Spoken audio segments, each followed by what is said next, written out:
Olá, bom dia para você que a partir de agora está acompanhando o programa Em Tuas Mãos, aqui na TV Meio Norte, na manhã deste segundo domingo do mês de setembro, mês dedicado à Palavra de Deus. E hoje a liturgia nos leva a refletir sobre a nossa responsabilidade face aos irmãos e irmãs que nos rodeiam.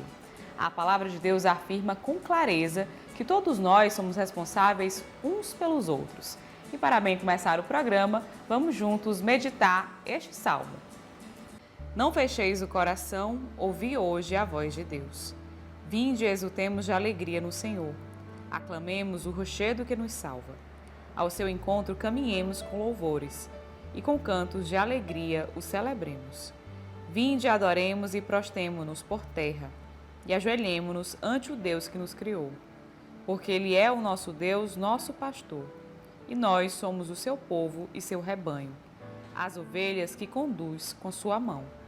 Oxalá ouvisseis hoje a sua voz. Não fecheis os corações como em Beriba, como em Massa no deserto aquele dia, em que outrora vossos pais me provocaram, apesar de terem visto as minhas obras. O Colégio de Consultores faz parte da estrutura de todas as dioceses católicas espalhadas pelo mundo. Tem a missão de auxiliar o bispo e o arcebispo na tomada de decisão. Vamos agora, nessa entrevista, entender um pouco mais sobre a atuação do Colégio de Consultores. E na nossa entrevista deste domingo, nós vamos compreender melhor o papel desempenhado pelo Colégio de Consultores. Para isso, vamos conversar agora com o Padre Amadeu Matias, ele que é o secretário do colégio. Padre, muito obrigada pela disponibilidade em estar falando sobre esse assunto com a gente. Olha, é uma alegria estar mais uma vez no programa Em Tuas Mãos para conversar com nossos telespectadores. Padre, eu gostaria então, inicialmente, que o senhor explicasse para os nossos telespectadores o que é o Colégio de Consultores. O Colégio de Consultores é um órgão das dioceses que auxiliam o governo diocesano justamente para que o bispo diocesano, que tem a plenitude da ordem sagrada, ele tem a plenitude do governo, ele tem a plenitude do sacerdócio, do pastoreio, mas nós, enquanto comunidade de fé, temos este órgão que é ao modo de conselheiros, chamado Colégio de Consultores, que, como o nome diz, o bispo faz reuniões frequentes para apresentar situações especiais da diocese, pedindo o apoio, pedindo o conselho, pedindo de alguma maneira iluminação para determinadas situações.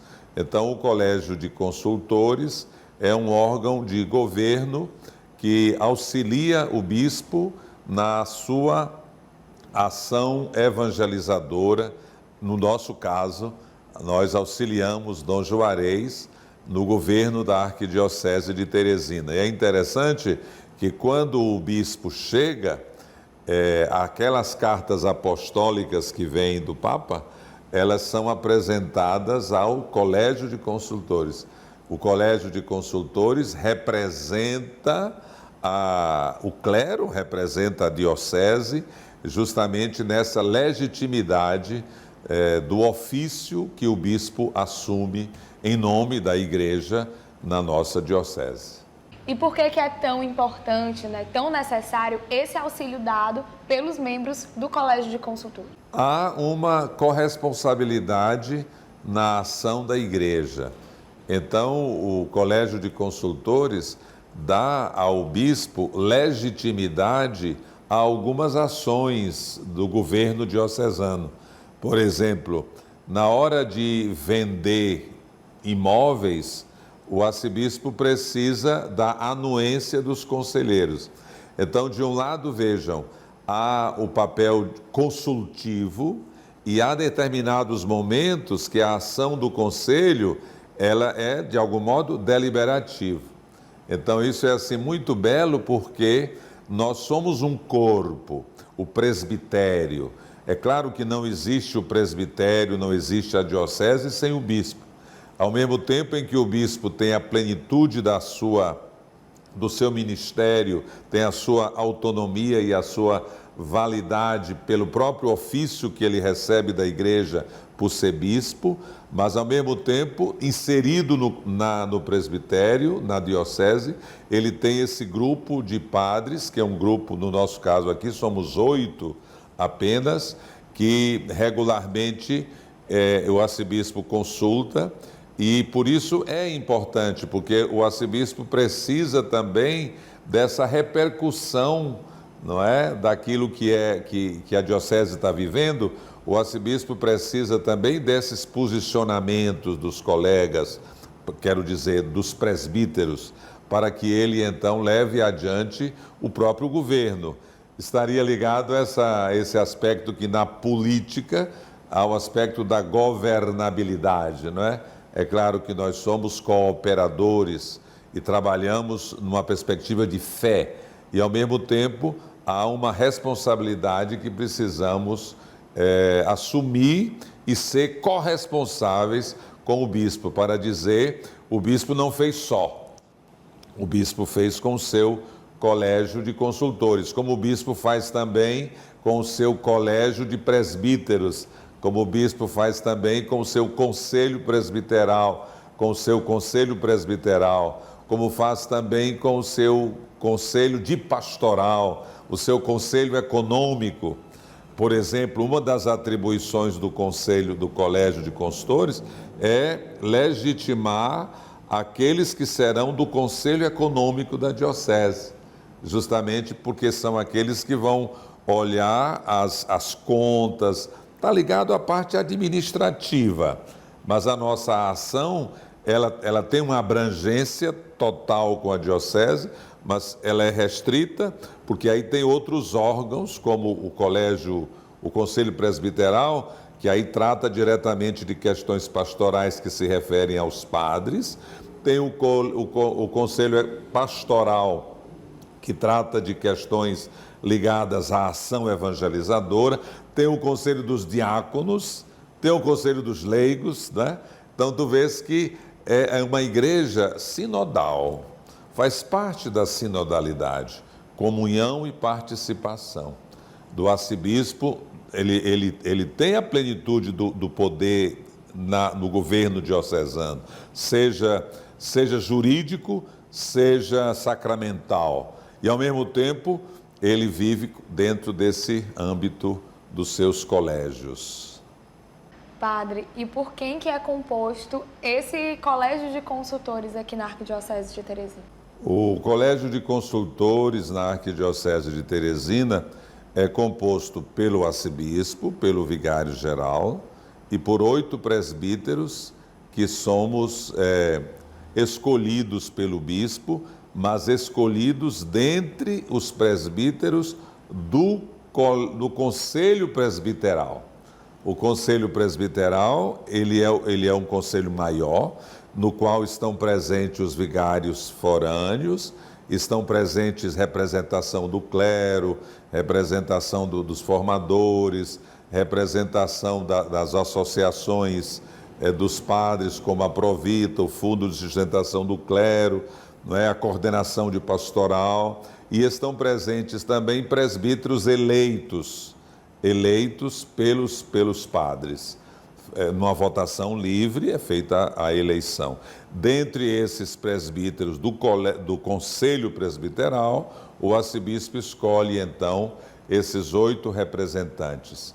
A atual composição do Colégio de Consultores da nossa arquidiocese está assim definida: Dom Juarez, o nosso arcebispo, o padre Toni, que é o nosso vigário-geral, e aí nós temos o padre Vanderlei, o padre Leonildo, o padre Klebert, o padre Ranieri, o padre Antônio Evandro, o padre Amadeu e o padre Deodato.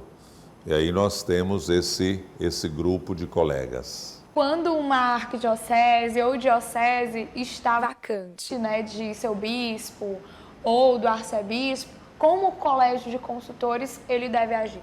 Uma das importâncias do colégio de consultores é justamente a continuidade do governo diocesano. É o bispo que governa uma diocese.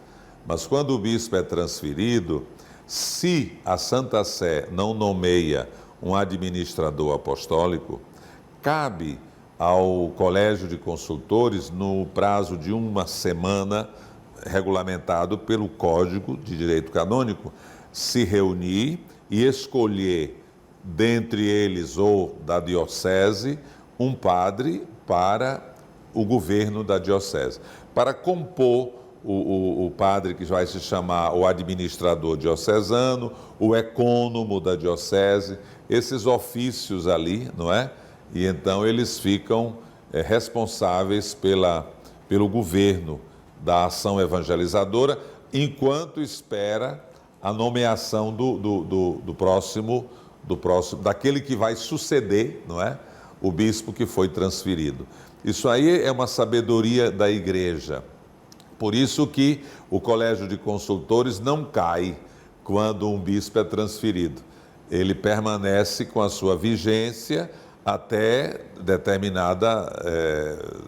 determinado decreto, o que é que o bispo novo vai fazer com uma nova eleição. É uma sabedoria da igreja ter um colégio de consultores para a continuidade do governo de uma diocese, seja o governo da organização da cúria, da vida de seminário, dos funcionários, da organização em que os compromissos da diocese, eles não ficam suspensos. Há uma limitação de poder para o administrador, que é do colégio, que não é bispo, mas ao mesmo tempo há uma autoridade tal que ele representa a nossa diocese. A nossa diocese, eu digo nossa quando é o caso, né? Nós tivemos anos atrás o Padre Toni entre Dom Sérgio e Dom Jacinto. Padre Toni foi o administrador diocesano. Ele nos representava com os outros bispos da província.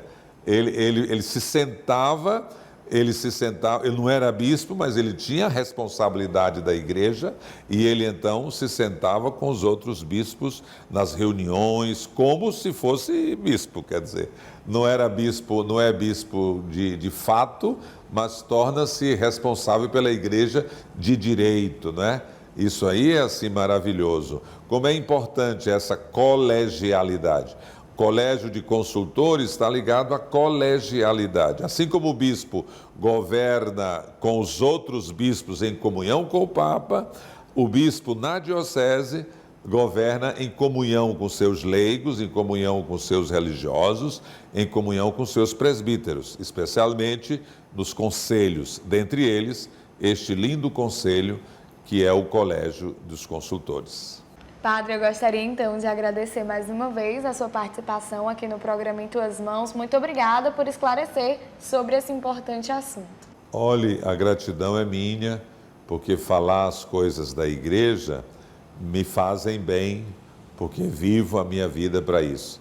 Então, espero que nossos telespectadores tenham ficado curiosos em relação a este colégio e compreendam a sua importância e ao mesmo tempo, confiem que nós procuramos levar adiante o que Jesus pede. Ide pelo mundo inteiro e anunciai o Evangelho a toda criatura. Nós estamos fazendo isso na Arquidiocese de Teresina. E lembrando a você que as atualizações da Arquidiocese de Teresina você pode acompanhar em nossas redes sociais. Nós estamos no Facebook e no Instagram. Aproveite e fique por dentro de tudo aquilo que acontece em nossa igreja particular. Vamos agora para um rápido intervalo e a seguir você confere o quadro Bons Conselhos. Em tuas mãos. Em tuas mãos. A liturgia das horas, ou ofício divino, como é popularmente conhecido, tem como finalidade a santificação do dia por meio da recitação dos salmos e dos textos bíblicos. Vamos agora no quadro Bons Conselhos entender um pouco mais sobre a importância da oração da liturgia das horas. A liturgia das horas são orações realizadas diariamente que têm como intenção santificar o nosso dia. Sobre esse assunto, nós vamos conversar agora com André Aloísio. ele que tem esse hábito. André, muito obrigada pela disponibilidade, seja bem-vindo ao programa Em Tuas Mãos. Eu que agradeço o convite e para mim é um prazer estar com vocês. Gostaria então que você começasse explicando para a gente o que é a Liturgia das Horas. Bom, a Liturgia das Horas, ela começa, na verdade, há muito tempo atrás, né? A gente vê já no livro do profeta Daniel, que Daniel orava 3 vezes ao dia. Provavelmente isso já é uma referência à prática judaica de orar 3 vezes ao dia, que é exatamente a Liturgia das Horas. Quando a gente vai para o Novo Testamento, nós vemos que os apóstolos oravam também em horas determinadas. Por exemplo, Pedro, em Atos capítulo 10, ora meio-dia. Em Atos capítulo 3, nós vemos que ele e João estão subindo para o templo na hora 9ª, que é uma hora da Liturgia das Horas.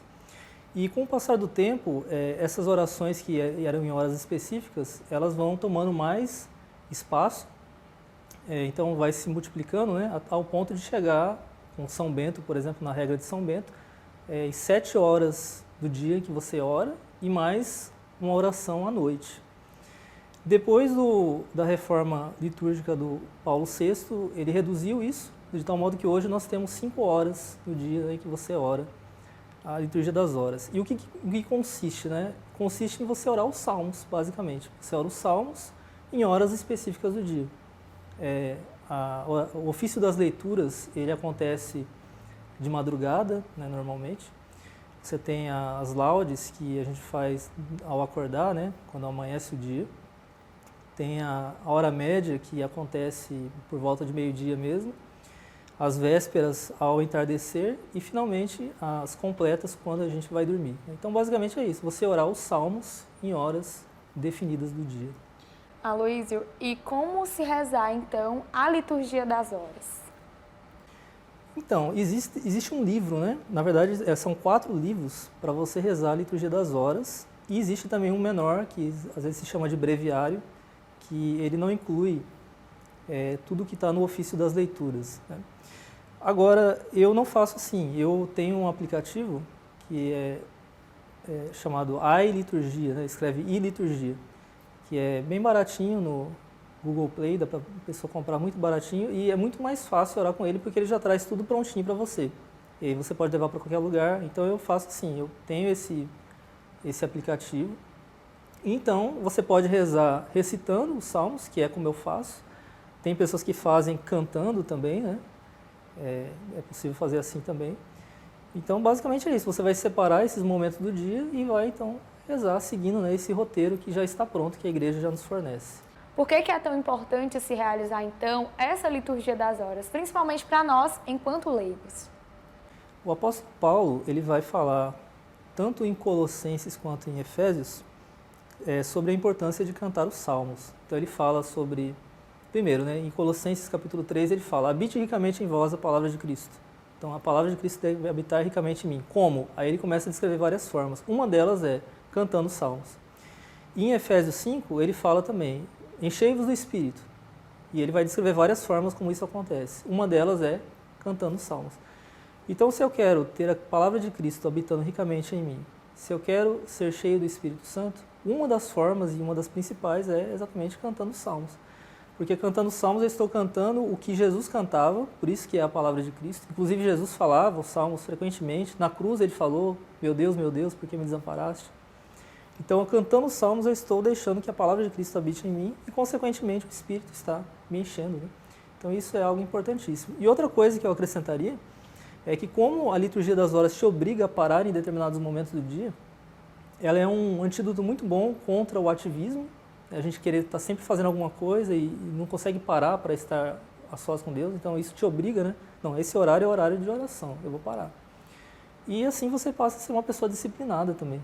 Então, tem muitos benefícios, né? Esses são alguns que eu poderia mencionar. Como você se sente, então, realizando, né, todos os dias a Liturgia das Horas? Então, eu me sinto fortalecido, exatamente porque com a palavra de Cristo em mim, né, eu enchendo a minha mente com a palavra de Deus, eu não tenho tempo de ficar pensando em besteira, né? Mente vazia é a oficina do diabo, tem um ditado que diz isso, né? E é verdade. Então, a gente se sente mais fortalecido na batalha espiritual, na luta contra o pecado, né? Com mais capacidade para amar a Deus de todo o coração e ao próximo como a si mesmo. Então, É isso que eu sinto, né? É uma alegria muito grande. André, e qual o conselho que você dá, né, para aqueles que nos acompanham agora, tornar isso um hábito, né? Realizar todos os dias essa leitura. Como eu falei, é uma coisa que exige disciplina, então você vai ter que separar um tempo realmente, diariamente, para fazer isso. Agora, não é muito tempo, porque cada hora você vai gastar talvez 5, 10 minutos no máximo. Não é algo que é muito assim, difícil de fazer, né? É só a pessoa realmente se planejar. E ela definir realmente um horário específico, por exemplo, as laudes, né? Eu vou fazer quando eu acordar. Acordei e já faço. É a primeira coisa que eu faço. A pessoa definir isso, por exemplo, né? Ou então, a hora média, eu vou fazer antes do almoço, imediatamente antes, ou imediatamente depois. E é uma coisa sagrada. Então, ela define aquele horário, que é aquilo que ela vai fazer, e ela começa a seguir, né? Eu já falei do aplicativo, né? Eu acho que é mais fácil para nós que somos leigos, né? Com o aplicativo você pode usar em qualquer lugar, né? Porque todo mundo tem celular hoje em dia. Então, usando o aplicativo, você tendo essa disciplina, fica fácil de introduzir a liturgia das horas no dia. E a pessoa não vai levar, eu acho que orando tudo, nem uma hora no dia todo, né? Então, é uma coisa assim que é fácil, não é muito difícil. E vai fazer uma diferença muito grande na vida. Eu gostaria então de agradecer a sua participação aqui no programa Em Tuas Mãos. Muito obrigada por esclarecer sobre esse tema que é tão importante, tão relevante para a nossa igreja. Eu que agradeço mais uma vez, né, e desejo que todos que nos acompanham possam realmente começar a rezar a liturgia das horas, que será uma grande bênção na vida de todos. E lembrando a você que todo o conteúdo exibido aqui no programa Em Tuas Mãos está disponível também em nosso canal no YouTube. Lá você pode se inscrever, curtir, comentar e compartilhar o nosso conteúdo com quem você desejar. E além disso, de segunda a sexta, a partir das 11 horas da manhã, acompanhe também o programa Em Tuas Mãos no rádio, na Rádio Pioneira de Teresina, 88.7. Vamos agora para um rápido intervalo e a seguir tem mais programa Em Tuas Mãos para você. Em tuas mãos. Em tuas mãos. De volta com o programa Em Tuas Mãos, vamos agora acompanhar tudo aquilo que foi notícia na Arquidiocese de Teresina na última semana, no quadro Notícias da Igreja. Olá, bom dia a você que nos acompanha nesta manhã de domingo. Na sexta-feira, dia 1º de setembro, foi realizado um encontro com amigos e familiares dos pacientes assistidos pelo Centro Maria Imaculada, serviço de atenção à saúde vinculado à ASA. Vamos conferir. Eles estiveram reunidos no auditório da instituição para um momento de escuta, visando entender mais sobre a experiência daqueles que são acometidos pela hanseníase. A ação reuniu colaboradores do serviço, amigos, familiares e pacientes que juntos discutiram as maiores necessidades e dificuldades no diagnóstico e tratamento da doença no Piauí.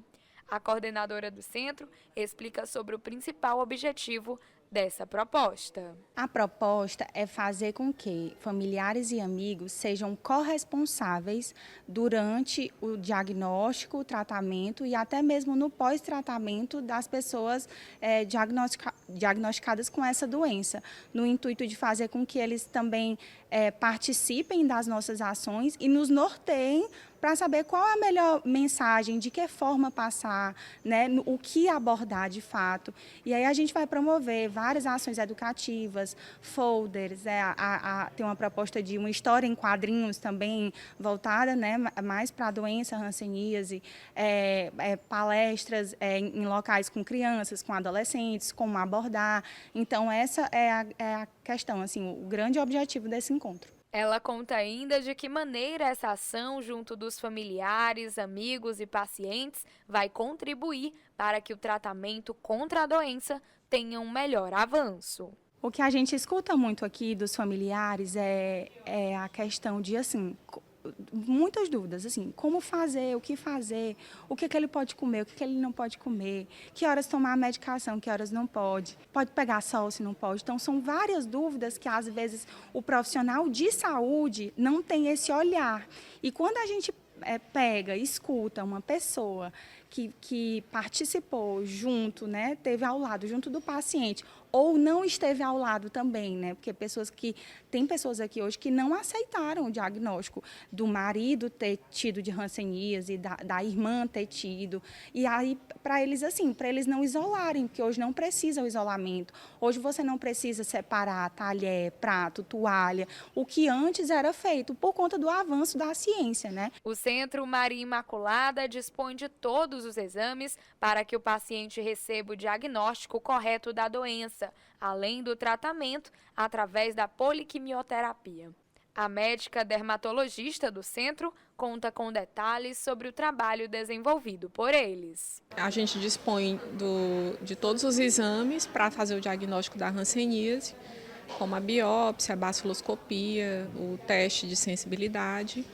A gente tem também o tratamento, né, que é a poliquimioterapia. Eles recebem aqui totalmente grátis pelo SUS. Né. Temos também profissionais como a psicóloga, né, que dá todo o apoio psicológico aos pacientes. Temos também assistente social, né, fisioterapeuta para aqueles pacientes que têm alguma sequela ou necessitam fazer a recuperação. Temos terapia ocupacional, né? Temos grupos de autoajuda, autocuidado. Paulo, um dos assistidos pelo Centro Maria Imaculada, já está realizando o tratamento há um tempo. Ele fala sobre a experiência de ter esse atendimento à sua disposição. Eu que venho de um diagnóstico de um outro estado, quando eu decidi vir para Teresina, eu sabia que aqui ia ter o atendimento que eu precisava. E assim que eu conheci o Centro Maria Imaculada, onde eu tive a oportunidade de ser atendido por todos esses profissionais num único lugar, onde eu não precisava me deslocar, porque era uma época muito difícil. Era difícil caminhar, era difícil pegar um ônibus. E com tudo que eu aprendi aqui, tá, a gente tem esse momento de replicar, tá, de compartilhar mais esses momentos. Como uma pessoa acometida, eu gostaria que ninguém mais fosse acometido pela hanseníase. Mas se outra pessoa for acometida, ela vai ter um acolhimento bem melhor do que na época que eu tive, com o intuito de dar informação para essa pessoa e ela ter domínio do próprio tratamento. Que aí quando o paciente ele agarra aquilo que ele está vivendo, ele consegue lidar com uma forma melhor todas as adversidades que a gente acaba vivendo. Após a escuta, o centro vai construir um folder de forma lúdica com histórias em quadrinhos onde os pacientes serão os personagens. Nesse folheto irão constar novas informações que os familiares não tiveram acesso durante o tratamento, contribuindo para sensibilizar a sociedade sobre a questão.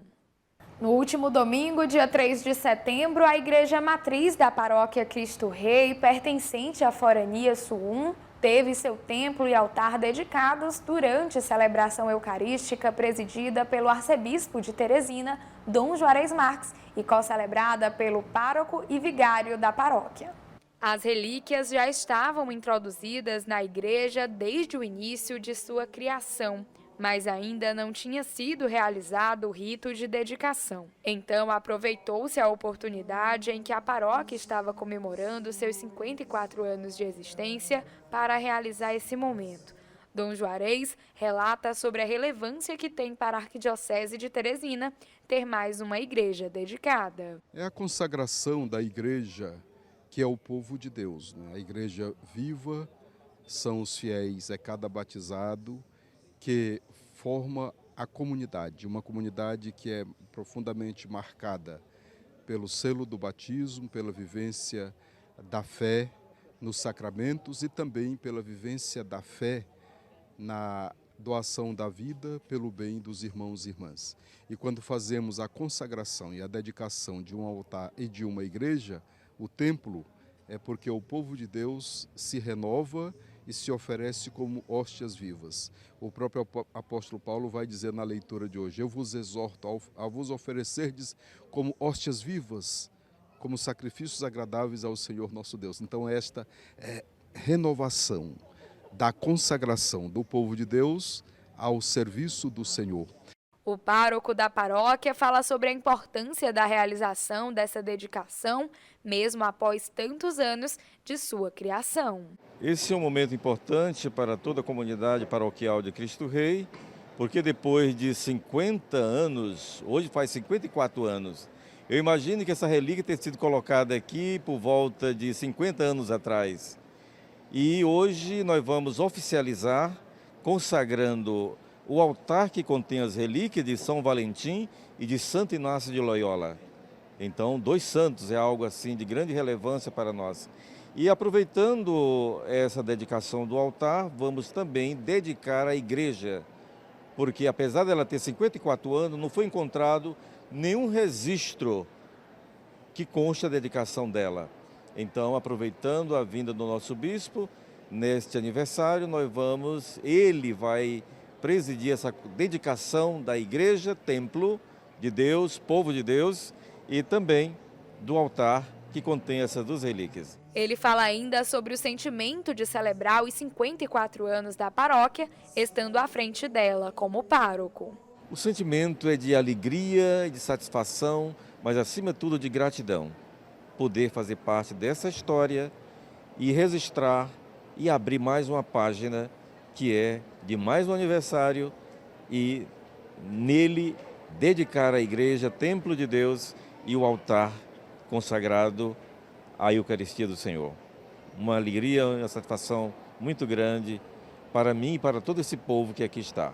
Já o vigário paroquial da Paróquia Cristo Rei relata sobre a representatividade que essa dedicação tem para a igreja e seus fiéis paroquianos. É de uma importância ímpar para nós, porque nós somos convidados a, juntos com a paróquia, entrarmos nessa grande ação de graças feita a Cristo Rei por essa grande empreitada de fazer a dedicação paroquial. Por algum desalento ao longo da história, não aconteceu propriamente dita o encontro dos documentos que nos garantiam a dedicação. E agora temos essa grande satisfação de que no aniversário de 54 anos termos a dedicação da Igreja Matriz. O paroquiano Franklin, que é pertencente à paróquia desde criança, não só foi assistir o momento, como também serviu durante a solenidade. Ele revela sobre a experiência de vivenciar essa dedicação. Esse momento é muito importante para nós paroquianos, porque a dedicação da igreja, ela simboliza a consagração. Assim como nós muitas vezes somos consagrados à Nossa Senhora, a igreja ela é consagrada à Santíssima Trindade. E esse momento ele é muito representativo para a nossa fé, porque ela consagra o nosso templo maior, né, o espaço de oração. Então, todo esse momento festivo, ele representa muito para todos nós paroquianos. Reaviva, ela lembra o dia da fundação da nossa paróquia, que agora está completando 54 anos. Quem também foi prestigiar esse momento foi a fiel Vilma, que pertence à paróquia há 33 anos. Ela conta como é participar dessa dedicação enquanto paroquiana. Esse é um momento único na nossa paróquia, né? Até porque eu sou catequista e ministra de Eucaristia. E viver esse momento é uma alegria não só para mim, né, como paroquiano, mas acredito para todos aqueles que aqui participaram. Porque esse momento ele é único na nossa paróquia. É um momento que chega a agregar mais um momento para a nossa fé. É assim dizer que nós precisamos vivenciar cada momento que a igreja nos oferta. E esse momento da dedicação do altar, ele vem também nos lembrar que nós precisamos sempre saber por que o altar está ali. No ser cristão na igreja, o que é que nós estamos fazendo? Como sabemos da nossa fé? Quais são os santos que existem na nossa igreja e por que a dedicação do altar se torna importante no dia de hoje para a nossa paróquia. São 54 anos de paróquia, então nesses 54 anos essa dedicação chega para aprimorar ainda mais a beleza que é a nossa paróquia. São diversos os ritos que pertencem à dedicação de uma igreja e do altar. Os principais são a aspersão da água benta sobre o povo, depois a prece de dedicação, a unção do altar e as cruzes das paredes do templo, a queima do incenso sobre o altar, logo depois toda a igreja é incensada e, por fim, o revestimento do altar e a iluminação, onde são acesas as velas colocadas junto às cruzes que foram ungidas. Na última quinta-feira, dia 7 de setembro, a Legião de Maria comemorou seu aniversário de 102 anos. Vamos conferir. Centenas de legionárias e legionários da Arquidiocese de Teresina se reuniram na tarde da última quinta-feira, dia 7 de setembro, na paróquia Nossa Senhora de Lourdes, para celebrar os 102 anos da criação da Legião de Maria. O movimento legionário é uma associação de católicos que, com a aprovação da Igreja e sob o comando de Maria Medianeira, se constitui em legião para servir na guerra travada pela Igreja contra o mal que existe no mundo. A coordenadora arquidiocesana da Legião de Maria fala sobre o sentimento de estarem comemorando essa data. Uma alegria muito grande nós legionários sentimos, em estar celebrando esses 102 anos. E imaginar que em 1921, Frank Duff já idealizou um movimento de leigos que estariam engajados na igreja, a serviço de Deus e da igreja. E a gente fazer parte dessa história é uma bênção, uma alegria muito grande. Ela revela ainda o que motiva todos os legionários arquidiocesanos a se manterem firmes nessa missão. Um amor muito grande por Nossa Senhora. Nós legionários já nos sentimos tão filho de Nossa Senhora, que nos motiva a cada dia estar debaixo do manto da mãe. Quem não quer estar debaixo do manto da mãe? Tendo a certeza de que ela está conosco todo dia, em todos os momentos. Ela que é mãe que entende em cada filho. O diretor espiritual da Legião de Maria, na Arquidiocese de Teresina, conta como o movimento pode tornar os fiéis devotos mais próximos de Deus, de Jesus, através de Nossa Senhora. Ser legionário é ser aquela que caminha com Maria, mas essa caminhada que nos leva ao Senhor, que é certamente nosso único Senhor e Salvador. Por isso, sim, o legionário, a legionária, traz consigo esse ímpeto mariano para encontrar com o Senhor e, ouvindo Maria, nos dizer: fazei tudo aquilo que Ele vos disser. A celebração pelos 102 anos da Legião de Maria foi presidida pelo arcebispo de Teresina. Na oportunidade, Dom Juarez Marques fala sobre a relevância desse movimento na Arquidiocese de Teresina. A importância que a Legião de Maria ela é um movimento de apostolado leigo.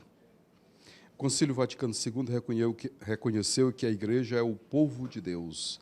E dentro do povo de Deus, a grande maioria é constituída por cristãos leigos e leigas. O direito canônico ele defende o direito de os leigos se associarem, se reunirem com o objetivo de evangelizar, de exercerem o seu apostolado, que é algo que lhes é de direito por causa do seu batismo. E a Legião de Maria já nasceu apóstola. Há 102 anos atrás, surgiu lá na Irlanda, com esse objetivo de, a partir do testemunho, seguindo as pegadas de Nossa Senhora, chamada Legião de Maria, serem apóstolos e apóstolas. E a partir dali surgiu com tanta força com esse apostolado, com o sentido de anúncio do Evangelho, com o sentido de fazer o bem, a caridade, através da visita aos doentes, assistência aos pobres. Então, isso deu muita consistência, de tal forma que tem acompanhado uma trajetória muito grande, acompanhado a vida da Igreja com aquela capacidade de sempre se renovar, de tal forma que já está com muito tempo e ela está sempre viva. Engraçado é que a Legião de Maria ela realiza hoje aquilo que a Igreja continua pedindo aos novos grupos, às novas gerações, para que façam, para que sejam missionários, para que saiam em missão, sobretudo ao encontro dos pequenos. Fiéis legionários de toda a Arquidiocese de Teresina se fizeram presentes para celebrar esse momento de ação de graças. O legionário Maurício, que há 27 anos faz parte do movimento, fala sobre a motivação que tem em ser um leigo missionário, tendo Maria como exemplo. Bem novo, iniciei a caminhada e realmente a Legião de Maria foi aquela que acendeu realmente aquele meu carisma de estar participando ainda mais ativamente da missão da nossa igreja. E para mim é uma felicidade estar servindo a este movimento que tem um ponto forte, a evangelização, a oração. Isso que me motiva ainda mais estar trabalhando sempre a serviço de Deus. Quem também esteve presente na solenidade foi a legionária Camila, da paróquia Nossa Senhora da Glória. Ela conta sua experiência de fé com a Legião. Com a Legião de Maria, primeiramente eu comecei com a caminhada com a minha avó, Então, eu me apeguei a Nossa Senhora devido a uma dificuldade, né? Eu já estava, inclusive, e aí só fez eu me agradar mais ainda, né? Me apegar mais ainda, né? Com ela, né? Que ela é uma mãe maravilhosa. E durante essa caminhada legionária, a gente vê, né, que tem sim as dificuldades, mas a gente supera, né?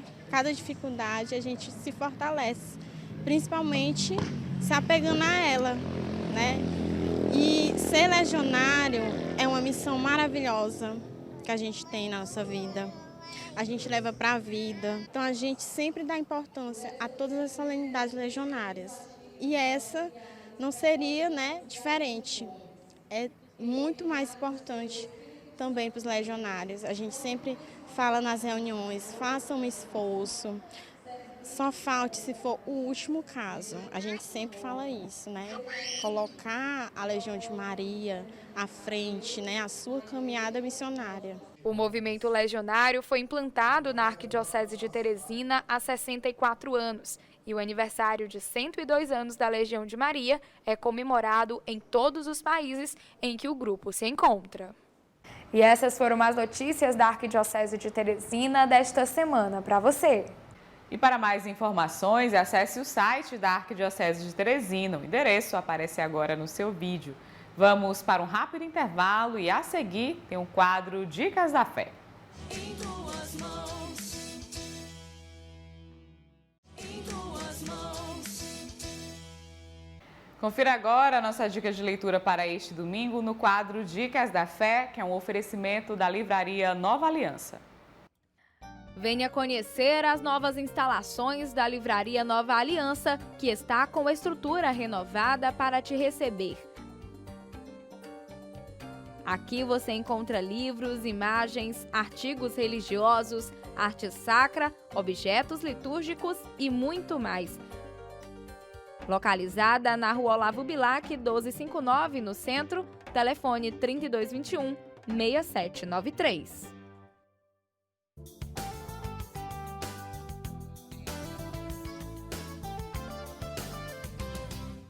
E hoje a nossa dica de leitura para você é o livro Amorização, a Cura do Coração, do Padre Marcelo Rossi.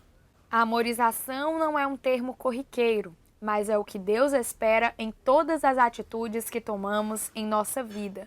Este livro renovará a sua trajetória por meio da prática da amorização. Você amoriza quando coloca as pessoas ou situações pelas quais passa sobre a autoridade do coração de Jesus.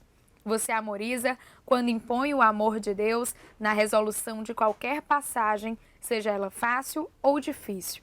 Você amoriza quando ama a todos incondicionalmente, até aos seus inimigos. Você amoriza quando perdoa e agradece.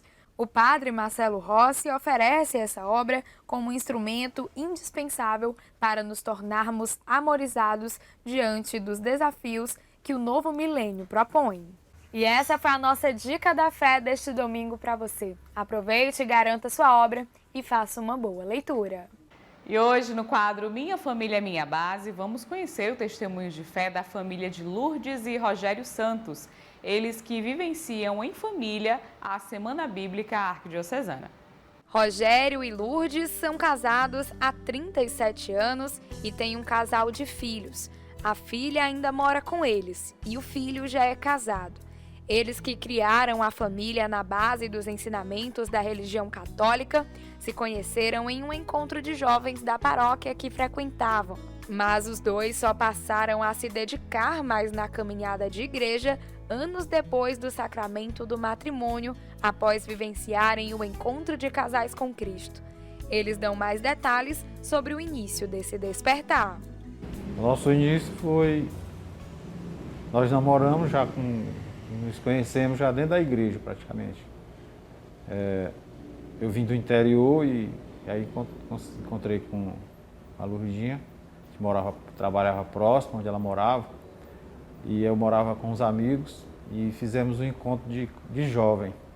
E desse encontro de jovem, aí eu comecei a namorar com ela e ela também já era encontrista. E nos conhecemos e, para minha surpresa, quando eu fui fazer o encontro, ela estava trabalhando também, ela, a mãe, o pai. E só foi enriquecendo o nosso relacionamento, né? Como nós namoramos 4 anos, aí casamos, 2 anos, se eu não me engano, eu sei que a gente era um casal, nós nunca brigamos quando namorado, nós nunca brigamos. Fomos bem... E casamos, tivemos nossos filhos, tudo assim, numa tranquilidade. Nossa mãe, a minha mãe ajudava no que podia, ele trabalhava, eu também trabalhava. E era assim, era uma vivência normal, entendeu? Sempre numa tranquilidade. Foram crescendo, passando...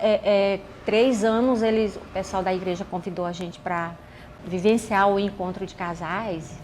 E a gente não podia, porque eu não queria dar trabalho para minha mãe, cuidando dos meus meninos, né?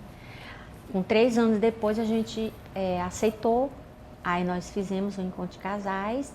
A partir dali, sabe, as coisas melhoraram muito com relação à espiritualidade. Depois de um tempo, eles se mudaram para outro bairro, mas não foi motivo para parar a caminhada de fé, começando a frequentar a paróquia da região.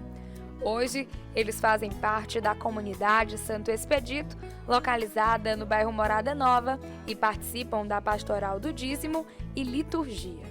Mas depois de 10 anos, aí a gente veio para cá, a gente se enganjou aqui também, participamos no ECC daqui, e de lá para cá foi uma caminhada, sabe? Eles relatam também como costumam vivenciar a fé católica ao longo do ano. É na conversa, né? Eu, no meu caso, eu levanto 4 horas da manhã, tá aqui, eu venho aqui pro meu refúgio, né? Eu faço minhas orações, rezo meu terço, sabe? Aí depois, sim, você se sente aquela tranquilidade pro dia a dia, sabe? Mas é todo dia. Se eu não fizer isso aí todo dia, eu não me sinto bem, eu sinto um vazio, porque eu já me acostumei, eu já gosto. Eu percebi depois que ela começou a rezar o texto, mais intensamente diariamente, melhorou mais o nosso relacionamento. Nós éramos, às vezes, porque todo casal discute, tem aquele desentendimento, mas hoje nem discute mais, não se desentende. Agora mesmo acabamos de participar novamente, vivenciar o encontro de casais. A gente fica mais forte com isso. O encontro foi como se a gente estivesse vivenciando novamente, sabe? Como se fosse a primeira vez, entendeu? Eu tinha muita vontade de participar na sala. Hoje a gente vive bem, a gente conversa, sabe? E assim, é uma paz. É uma tradição do casal participar todos os anos da Semana Bíblica Arquidiocesana. Para eles, vivenciar esse momento é mais uma forma de conhecer e se fortalecer na fé. É uma experiência nova para a gente, porque eu acho que aqui não tinha esse estudo bíblico, e mais foi por influência assim, do pessoal do Instituto Nova Jerusalém. Eles que administram aqui na paróquia, que os padres são de lá, mas os padres são de lá, da Nova Jerusalém de Fortaleza. E aí o arcebispo convidou eles e eles todos os anos fazem. E é muito forte o estudo bíblico, ele abre a cabeça da gente, dá outra visão de Bíblia, né? Você lê, por exemplo, um evangelho, você já comenta de outra forma. O estudo que nós estamos fazendo agora essa semana, começou ontem, dia 2, vai até sexta-feira. Se você não estiver acompanhando por um profissional, que eles são profissional da religião, eles se aprofundam, então eles buscam Éfeso, as cartas de Paulo, aí eles vão explicando. Foi ontem que começou, a gente já começou a ter uma noção. E é um pouco diferente do que você está lendo a Bíblia, mas às vezes você não entende, né? Você não tem aquele entendimento, sabe? E lá eles falam de uma maneira que você entende, mas isso não quer dizer, porque você está participando dessa Semana Bíblica, você vai parar de continuar a ler a Bíblia, entendeu? Porque realmente é difícil. Às vezes, quando a gente está lendo a Bíblia, aí eu pergunto, Rogério, passa isso bem aí para o teu dia a dia? Aí a gente vai tentar, não sabe? entender e passar aquilo ali para o nosso dia a dia. Os filhos sempre foram criados com o ensinamento e exemplo dos pais, realizando os sacramentos, participando de grupos de jovens na paróquia. Hoje, eles seguem o próprio caminho dentro da igreja. Eliara relata como é sua relação com a fé desde criança. Sempre desde criança eu vivi isso porque meus pais me levavam, né, para Igreja Católica, para as missas, para os eventos que tinham grupões de ECC, eles levavam a gente desde criança. Eu vivi na Igreja Católica, eu cresci na Igreja Católica e sempre foi incentivo mesmo deles, sabe? Nada de pressão, porque ultimamente o pessoal tudo é na pressão, mas nunca tivemos pressão em relação a isso. E fui catequista na igreja, lá na Vermelha, quando a gente ia para lá todo domingo. Já fui ministra da Eucaristia, já participava bastante de comunidades católicas aqui em Teresina, Shalom, EJC, que foi o que me abriu mais a mente e o coração em relação à Igreja Católica também, porque são degraus que a gente vai aprofundando a nossa fé na igreja. Mas foram eles mesmo que tiveram essa missão com a gente, tanto comigo quanto com meu irmão, que hoje é casado, né? São passos que a gente vai dando na fé com eles, juntamente, porque tudo que a gente faz aqui em casa tem oração no meio. Se a gente se junta para almoçar, tem oração. Se a gente faz qualquer coisa, tem oração. A mãe já acorda com oração, 4 horas da manhã. Eu também já sou a próxima, 5 horas da manhã. Então, isso a gente vai... É uma coisa mesmo da gente sentir paz, sabe? Não é uma coisa que eu possa explicar e dizer aqui para vocês. É algo mesmo de você viver aquilo e sentir a presença de Deus. E é dessa forma, sempre unidos em volta da palavra de Deus, que eles encontram o amor, a tranquilidade e a paz que necessitam para viver como uma verdadeira família cristã. Confira agora a mensagem de nosso arcebispo, Dom Juarez Marques, no quadro Palavra do Pastor, para este domingo.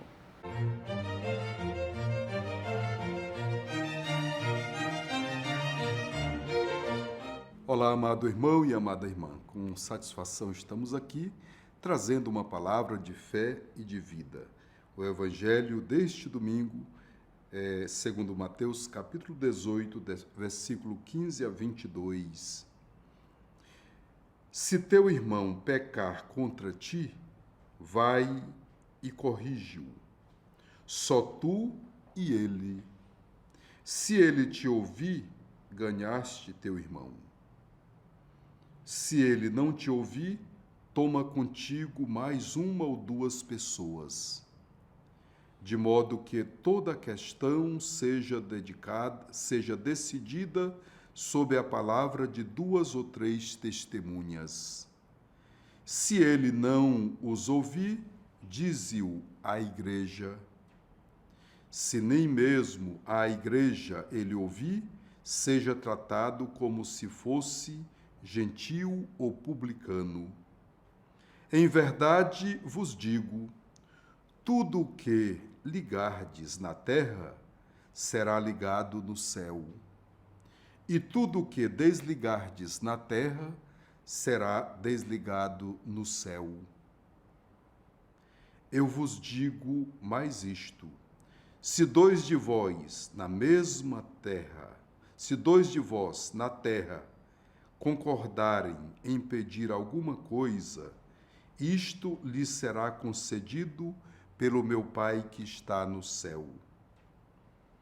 Pois onde 2 ou 3 estiverem reunidos, em meu nome, ali eu estarei no meio deles. Palavra da salvação. Glória a vós, Senhor. Que palavra bonita, meu irmão e minha irmã. Bonita e comprometedora, de grande responsabilidade e compromisso cristão. A primeira palavra trata da correção fraterna. A correção fraterna é um ato de caridade, é um ato de coragem e de humildade, um ato de caridade nas relações, um ato de coragem em falar a verdade com caridade, um ato de humildade em saber escutar sem se aborrecer, sem criar inimizade. Porém, tem um detalhe: o Evangelho é muito claro. Somente tu e ele, não para os outros, não escondidos, não trair ninguém, não falar mal de forma velada, escondida, que nós dizemos falar mal por trás da pessoa. Isso é uma traição. Não devemos dizer nada de ruim de alguém a um outro sem que tenhamos dito ou tenhamos a coragem de dizer para ela mesma, para a pessoa mesma. É preciso para isso a verdade com a caridade. Não precisa dizer tudo aquilo que quer aos outros. Tem um dito muito interessante que tem muito de verdade. Quem diz o que quer pode ouvir o que não quer. Mas onde existe a verdade com a caridade, aí também está a capacidade de entendimento, de diálogo. E a outra palavra é com relação à oração em comunhão. Oração em comunhão com Deus, oração em comunhão entre nós. Nosso Senhor garante que será atendida, Nosso Senhor garante que será ouvida. Onde 2 ou mais estiverem reunidos em meu nome, eu estarei no meio deles. E o que também eles estiverem de acordo, com certeza lhes será concedido. Nós vivemos este forte convite. Nós somos chamados como discípulos, missionários e também como testemunhas eclesiais, também como comunidade, a viver a comunhão e a participação. A comunhão e a participação orante, ela com certeza não ficará sem resposta. Tanto a celebração da palavra, a celebração da Eucaristia, como também nossas assembleias, nossos encontros, são sempre expressão dessa comunhão e desta participação. Somos assim chamados a ser uma igreja sinodal.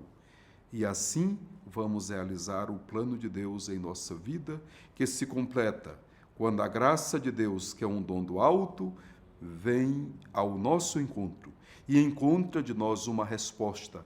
Aí a graça se torna completa, tanto na correção fraterna, como também na vivência da comunhão e aquilo que nós pedimos não de forma egoísta, não de forma centralizadora, como autorreferencialidade, como alguém que busca egoisticamente aquilo que é bom somente para si, mas aquilo que é bom para a comunidade. Isto é comunhão, isto é participação.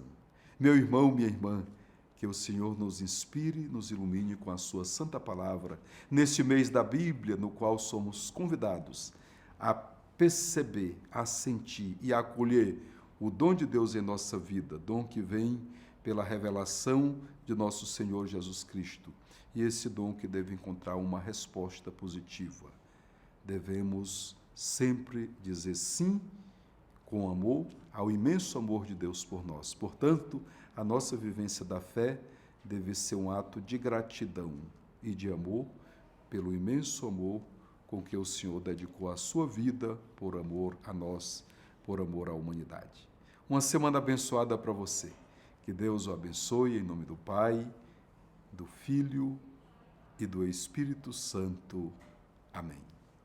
E o programa Em Tuas Mãos deste domingo vai ficando por aqui. Que à luz da palavra do Senhor, nós possamos ajudar os nossos irmãos e irmãs a tomarem consciência de seus erros e juntos caminhar rumo à salvação que vem de Deus. A você eu desejo uma excelente semana e até o próximo domingo. Vivemos contigo.